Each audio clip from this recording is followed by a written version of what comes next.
2022 GR86 got about 2,500 miles, 3 or 4 track days. Why don't we go diving for some RTV?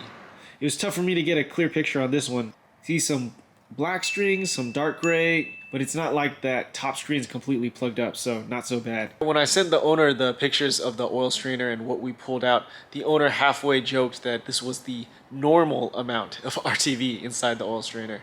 As far as what we pulled out of the strainer, small little chunks, that one big flat chunk that looks like, I don't know, like a dried up leaf. I'm really curious where that big flat chunk comes from in the engine.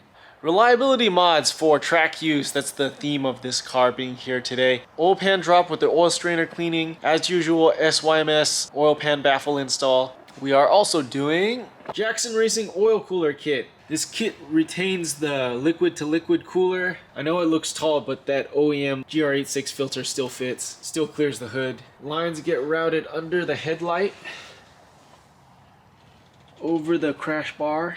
And this owner opted for the optional Jackson shroud for the cooler core. Pretty funny, out of all the owner's collection of cars, this is probably the car that's most normal and streetable. I believe this is the car he uses for track use only, so he does not drive this on the street.